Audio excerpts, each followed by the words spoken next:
Hi, నేను మీ సౌమ్య. మన చుట్టూ జరిగే చాలా విషయాలను మనం అబ్జర్వ్ చేస్తే ఇప్పటికీ కూడా మనకి అంతు చిక్కకుండా చిక్కు ప్రశ్నలుగానే మిగిలిపోయిన విషయాలు ఎన్నో ఉన్నాయి. అందులో ఒకటే MH370 flight. MH370 flight aviation చరిత్రలోనే ది బిగ్గెస్ట్ మిస్టరీ అని మనం చెప్పుకోవచ్చు. 2014 మార్చ్ 8న మిస్ అయినప్పటికీ, అంటే ఇప్పటికీ 2025కి ఈ ఫ్లైట్ మిస్ అయ్యి దాదాపు 11 years అయిపోతుంది. ఇప్పటికీ కూడా ఈ ఫ్లైట్ కోసం అసలు ఏమీ తెలియలేదంటే ఆశ్చర్యంగానే ఉంటుంది. 2018 వరకు కూడా ఈ ఫ్లైట్ కోసం ఎన్నో సెర్చ్ ఆపరేషన్స్ జరిగాయి. కానీ ఈ ఫ్లైట్ ఏమైంది, ఎక్కడ ఉంది, అసలు ఎందుకు మిస్ అయ్యింది, ఇలాంటి ప్రశ్నలుగానే మిగిలిపోయాయి. అసలు దీనికోసం మనం తెలుసుకోవాలి అంటే ఫస్ట్ ఇన్సిడెంట్ మొత్తం మనకి ఒక ఐడియా ఉండాలి. సో ఈ వీడియోలో నేను ఈ ఇన్సిడెంట్ మొత్తం కోసం మీకు క్లియర్గా ఎక్స్ప్లెయిన్ చేయాలి అనుకుంటున్నాను. అండ్ నాతో పాటు మీ అభిప్రాయాలని, మీ సందేహాలను కూడా నా ఛానల్ ద్వారా మీరు పంచుకోవచ్చు. అండ్ ఇది కేవలం ఒక డిస్కషన్ చేసుకోవడానికి లేదా ఒక విషయం కోసం క్లుప్తంగా తెలుసుకోవడానికి చాలా సింప్లిఫై చేసి చెప్పడం కోసం మాత్రమే ఈ ఛానల్ని నేను స్టార్ట్ చేశాను.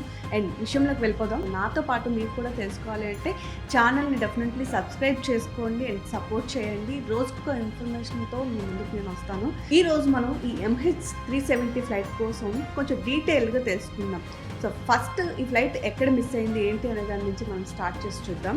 2014 మార్చ్ 8 MH370 అనే ఫ్లైట్ దాదాపు 227 మంది పాసింజర్స్తో రన్వే మీద సిద్ధంగా ఉంది. ఇందులో 150 మంది చైనీస్, 50 మంది మలేషియన్స్, 5 ఇండియన్స్తో పాటు ఇంకా చాలా దేశాలకు చెందిన వాళ్ళు కూడా ఉన్నారు.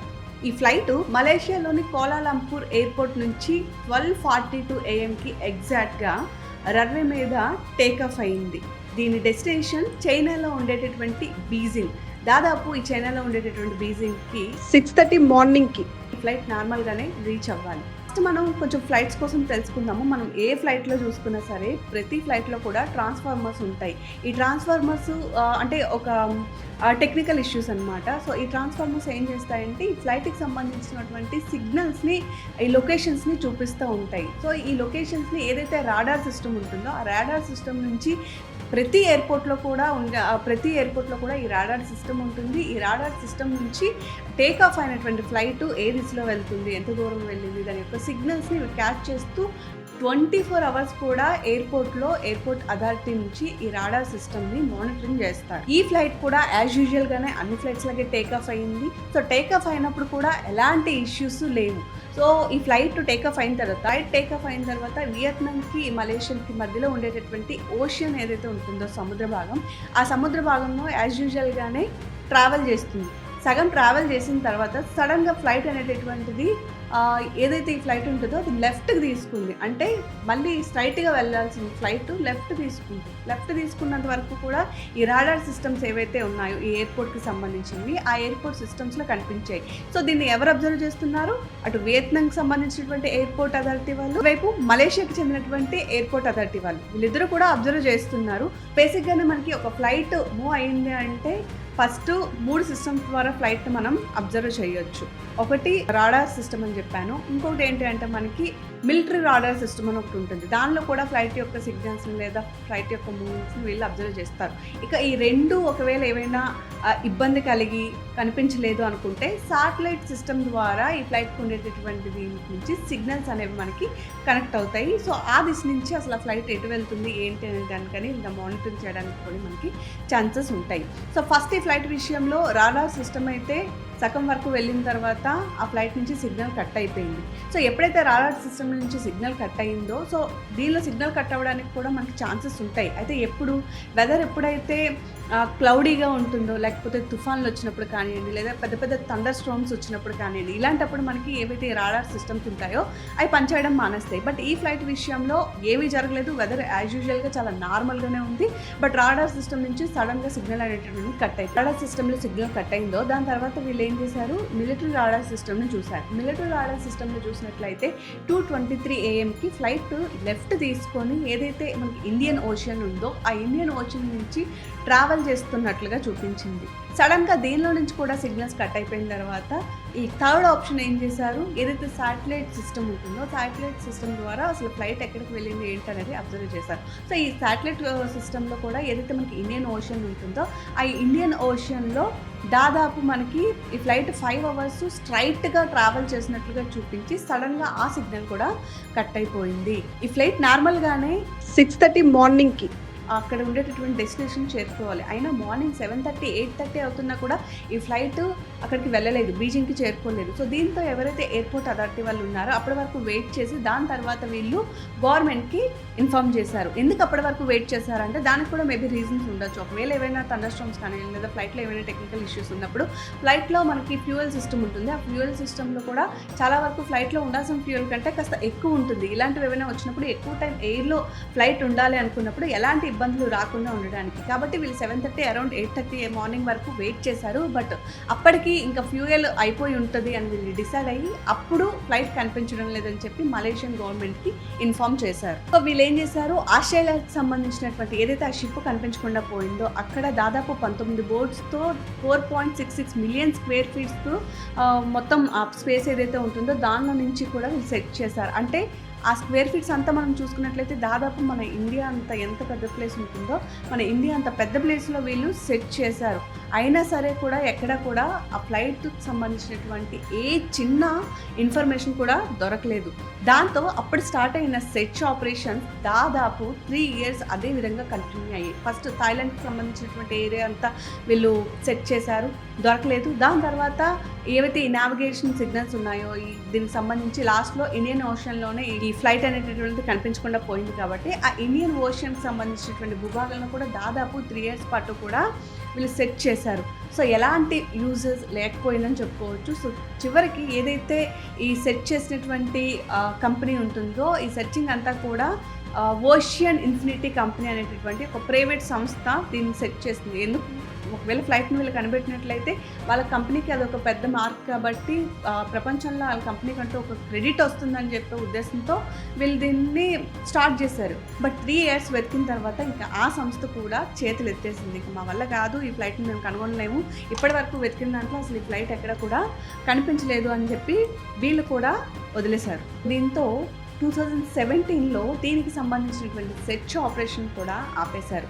ఇంకా ఈ ఫ్లైట్ మిస్ అయిన తర్వాత దాదాపు 10 ఇయర్స్లో చాలా కాన్స్పిరెన్సీ థియరీస్ వచ్చాయి. మనకు ఒక వస్తువు కనిపించకుండా పోతేనే మనం ఎన్నెన్నో ఊహాగానాలు ఉంటాయి. అలాంటిది ఒక ఫ్లైట్ అంతమంది బట్ ఈ కాన్స్పిరెన్సీ థియరీస్కి అదేవిధంగా ముందు సెర్చ్ ఆపరేషన్స్కి మధ్యలో 2015 ఆ ఇయర్లో మెడగాస్కర్ అనేటటువంటి ఒక ప్లేస్లో మాత్రం ఫ్లైట్కి సంబంధించినటువంటి ఒక చిన్న పీసెస్ దొరికాయి. అంటే బేసిక్గా సముద్రం ఒడ్డుకి కొట్టుకొచ్చిన వాటిని వాళ్ళు అబ్జర్వ్ చేస్తే ఈ ఫ్లైట్కి సంబంధించినటువంటి వింగ్ రెక్క భాగం ఏదైతే ఉంటుందో ఆ రెక్క భాగానికి సంబంధించినటువంటి దీని కింద ట్రీట్ చేశారు. అయితే ఫ్లైట్కి సంబంధించినటువంటి అన్ని పార్ట్స్ దొరకకపోయినా కేవలం ఆ ఒక్క పార్ట్ని వీళ్ళు తీసుకొని దాన్ని టెస్ట్ చేసి చూసిన తర్వాత ఇది ఏదైతే మాయమైపోయిన ఫ్లైట్ ఉంటుందో కనిపించకుండా పోయినటువంటి MH370 ఉందో దానికి సంబంధించినటువంటి భాగం కింద తెలుసుకున్నారు. సో ఇప్పుడు చెప్పాను కదా, ఈ ఫ్లైట్ మీద చాలా కాన్స్పిరసీ థియరీస్ కూడా వచ్చాయని. ఒకసారి దాన్ని కూడా మనం మాట్లాడుకుందాం. అసలు ఏం జరిగిందని, ఎలాంటి ఊహాగానాలు వచ్చాయనేది. ద ఫస్ట్ థియరీ ఈజ్ ఆ ఫ్లైట్లో ఉన్నటువంటి ఎవరైతే ప్యాసింజర్స్ ఉన్నారో ఆ ప్యాసింజర్సే ఫ్లైట్ని హైజాక్ చేశారేమో అనుకున్నారు. అయితే దానికి సంబంధించి ఫ్లైట్ కనిపించకుండా పోయిన తర్వాత ఆ ఫ్లైట్కి సంబంధించినటువంటి ప్యాసింజర్స్ అదేవిధంగా ఆ ప్యాసింజర్కి సంబంధించినటువంటి బ్యాక్గ్రౌండ్స్ ఎంతమంది అయితే ఉన్నారో వాళ్ళందరి యొక్క బ్యాక్గ్రౌండ్స్ వెరిఫికేషన్ చేశారు. బట్ నో న్యూస్, వాళ్ళకి ఎలాంటి క్లూ కూడా దొరకలేదు. అంతేకాదు ఫ్లైట్లో ఒక 2 ప్యాసింజర్స్ వాళ్ళ యొక్క పాస్పోర్ట్స్ని కూడా ఫేక్ పాస్పోర్ట్స్ పెట్టి వాళ్ళు వెళ్ళారు. వాళ్ళని కూడా స్పెషల్గా తీసుకొని వాళ్ళ బ్యాక్గ్రౌండ్ కూడా అబ్జర్వ్ చేశారు. బట్ అందులో కూడా ఎలాంటి ఎవిడెన్స్ దొరకకపోవడంతో అది కూడా పక్కన పడేశారు. ఇక సెకండ్ థియరీ కూడా చూసుకుందాం. సెకండ్ వన్ ఏంటంటే ఎవరైతే ఈ ఫ్లైట్లో ఉండేటటువంటి పైలట్స్ ఉన్నారో పైలట్స్ మీద కాస్త అనుమానం పడ్డారు. ఎందుకంటే బేసికల్లీ ఫ్లైట్ అనేటటువంటి పైలట్ కంట్రోల్లో ఉంటుంది. సో స్ట్రైట్గా వెళ్తున్నటువంటి పైలట్ లెఫ్ట్ తీసుకున్నారు అంటే రూట్ మార్చారంటే డెఫినెట్లీ వాళ్ళు కావాలని ఏదైనా వాళ్ళ దీంతో చేసి ఉంటారేమో అని చెప్పి దీని మీద కూడా రూమర్స్ వచ్చాయి. అయితే దీని ప్రకారం కూడా ఏం చేశారు, ఎవరైతే పైలట్స్ ఉన్నారో ఆ పైలట్స్కి సంబంధించినటువంటి ఫ్యామిలీ మెంబర్స్ని దాదాపు 174 గంటల పాటు ఇంట్రోగేట్ చేశారంట. అయితే ఈ ఇంట్రాగేషన్లో కూడా అసలు ఎలాంటి నిజాలు రాలేదు. అంతేకాదు వాళ్ళకి సంబంధించినటువంటి బ్యాంక్ అకౌంట్స్, వాళ్ళకి సంబంధించినటువంటి ఈచ్ అండ్ ఎవ్రీథింగ్, ప్రతి ఇష్యూని కూడా చాలా క్షుణ్ణంగా పరిశీలించారు. బట్ అందులో కూడా ఎలాంటి ఇన్ఫర్మేషన్ కూడా ప్రూవ్ కాలేదు. సో థర్డ్ వన్ ఈస్ హైఫాక్సియా అంటే ఏం లేదు, బేసిక్గా పొగ. సో ఏదైతే ఫ్లైట్ ఉందో ఈ ఫ్లైట్లో ఏవైనా ఫైర్ యాక్సిడెంట్ జరిగి దగ్గరలో ఉండేటటువంటి ఎయిర్ ఫ్లోట్లో ఫ్లైట్ని పైలట్ ల్యాండ్ చేయాలి అనుకుని ఉండొచ్చు. అయితే ఈలోపే ఎలక్ట్రికల్ ప్రాబ్లం వచ్చి ఆ ఫ్లైట్లో దట్టంగా పొగలు అల్లుకొని అక్కడ ఉండేటటువంటి పైలట్స్తో పాటు ఎవరైతే మిగతా పాసింజర్స్ ఉన్నారో వాళ్ళందరూ కూడా స్పృహ తప్పి పడిపోయి ఉండొచ్చు. అందుకే ఫ్లైట్ వెళ్తున్న రూట్ నుంచి లెఫ్ట్ వెళ్ళారు. అయితే ఈ నేపథ్యంలో ఇదంతా జరిగింది కాబట్టి ఆ ఫ్లైట్ని మళ్ళీ తీసుకురాలేకపోయారంటే ఇంకొక కాన్స్పిరెన్సీ కూడా వచ్చింది. ఫ్లైట్లో ఫ్యూయల్ అయినంత వరకు ఫ్లై అయ్యి దాని తర్వాత ఓషియన్లో ఫ్లైట్ పడిపోయింది అని చెప్పి. అయితే దీని మీద కూడా ఎలాంటి స్పష్టత లేదని మనం చెప్పుకోవచ్చు. అయితే 2025 అంటే దాదాపు 11 ఇయర్స్ అయిపోతుంది. ఈ 11 ఇయర్స్లో ఈ ఫ్లైట్ ఎక్కడుంది ఏంటి అనేటటువంటి మాత్రం ఎవరికి తెలియలేదు. అండ్ దీన్ని సెట్ చేయడం కోసం కొన్ని కోట్లు ఖర్చు పెట్టారని చెప్పుకోవచ్చు. ఏవియేషన్ హిస్టరీలోనే ది బిగ్గెస్ట్ మిస్టరీ, అదేవిధంగా ఎక్కువ డబ్బు ఖర్చు పెట్టడానికి ఈ ఇన్సిడెంట్ అని చెప్పుకోవచ్చు. ఓవరాల్గా అయితే ఇప్పటి వరకు ఎలాంటి ఇన్ఫర్మేషన్ రాలేదు. సో ఇక అందరూ కూడా హోప్స్ వదిలేసుకున్నారు. ఇంకా ఈ ఫ్లైట్ని కనిపెట్టలేము, ఇది ఒక హిస్టరీగానే మిగిలిపోతుంది, ఇది ఒక మిస్టరీగానే ఉండిపోతుంది అనుకున్నారు. బట్ ఇలాంటి సిచ్యువేషన్లో ఇప్పుడు అందరికీ ఒక హోప్ అయితే ఉంది. ఆ హోప్కి రీజన్ ఒక వ్యక్తి, పేరే రిచర్డ్ గాడ్ఫ్రీ. ఈయన బ్రిటిష్కి సంబంధించినటువంటి ఏరోస్పేస్ ఇంజనీర్. ఈయన గత 3 ఏళ్ళగా కూడా ఒక మాట చెప్తున్నారు. 3 ఇయర్స్గా కాన్స్టెన్సీగా ఈ ఫ్లైట్ ఎక్కడుందో నాకు తెలుసు, పర్టికులర్గా ఒక పాయింట్ చూపించి ఆ ఓషన్లో ఆ పాయింట్కి వెళ్ళి వెతికితే ఖచ్చితంగా ఆ ఫ్లైట్ దొరుకుతుంది అని చెప్తున్నారు.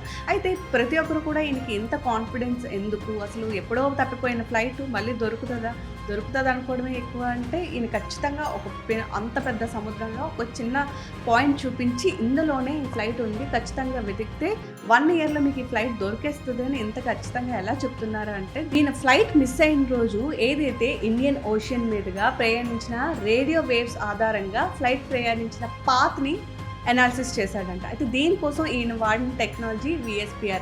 ఇదేం మనకి కొత్తదేం కాదు. VSPR అని సిగ్నల్ ప్రాపగేషన్ రిపోర్టర్ అని చెప్తాము. సో బేసికల్లీ ఈవెన్ ఫ్లైట్స్ వెళ్తే ఆ వేవ్స్ అనేవి ఇంటరాక్ట్ అవుతాయి. అయితే ఈ వేవ్స్ ఎక్కడైతే రిఫ్లెక్షన్స్ ఇంటరాక్ట్ అవుతాయో అది ఇంటరాక్ట్ అయినటువంటి దీన్ని బట్టి ఈయన ఫ్లైట్ ఎటు వెళ్ళి ఉండొచ్చు అని ఒక పాత్ని క్రియేట్ చేశాడు.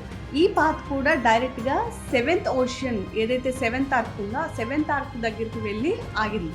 మనం ముందు చెప్పుకున్నాం కదా, ఏదైతే పార్ట్స్ దొరికాయి ఫ్లైట్కి సంబంధించినటువంటి ఒక చిన్న పార్ట్స్, దాదాపు ఆ పార్ట్స్ అన్నీ కూడా 7th ఓషన్కి సంబంధించినటువంటి ఏదైతే ఓషన్ ఒడ్డు ఉంటుందో ఆ ఒడ్డును దొరికాయి. కాబట్టి ఈయన అనాలిసిస్ చేసింది అవి దగ్గరగా ఉండడంతో ఖచ్చితంగా అది అక్కడే ఉండొచ్చు అని చెప్పి ప్రస్తుతానికి అనుకుంటున్నారు. సో దాన్ని మళ్ళీ రీసెర్చ్ చేయడానికి లేదా మళ్ళీ వెతకడం కోసం అని చెప్పి మళ్ళీ 2025లో ఇప్పుడు మలేషియన్ గవర్నమెంట్ ఎప్పుడైతే 2015లో ఇండియన్ ఓషన్ ఇన్ఫినిటీ అనే కంపెనీ అప్పుడు కూడా అదే సెట్ చేసింది, కానీ మధ్యలో గివప్ ఇచ్చేసింది కదా, అసలు నేను చేయలేను అని చెప్పి మళ్ళీ ఎక్కడైతే వదిలేస్తారో మళ్ళీ అక్కడి నుంచే మేము వెతుకుతాము అని చెప్పి ఇప్పుడు మలేషియన్ గవర్నమెంట్తో ఒక అగ్రిమెంట్ అయితే కుదుర్చుకుంది. సో ఈసారి ఏంటంటే నో ఫైన్ నో ఫీజ్. ఒకవేళ నిజంగా ఫ్లైట్ని కనుగొనలేకపోతే వాళ్ళకి ఎలాంటి డబ్బులు ఇవ్వనవసరం లేదు. నిజంగా ఒకవేళ ఫ్లైట్ కనుక్కున్నట్లయితే మాత్రం మలేషియా గవర్నమెంట్ ఏదైతే ఇప్పుడు ఈ కంపెనీ ఉంటుందో ఈ కంపెనీకి $70 మిలియన్ ఇవ్వాలి అని చెప్పి ఒక అగ్రిమెంట్ అయితే కుదుర్చుకుంది. సో కుదుర్చుకున్న ప్రకారమే 2025 ఐ థింక్ మార్చు 25న ఈ అగ్రిమెంట్ వాళ్ళిద్దరి మధ్య జరిగింది. అగ్రిమెంట్ జరిగిన తర్వాత ఒక 3 days సెర్చ్ ఆపరేషన్ కూడా స్టార్ట్ చేశారు. బట్ సడన్గా మలేషియన్ గవర్నమెంట్ సెర్చ్ ఆపరేషన్ని ఆపేసింది.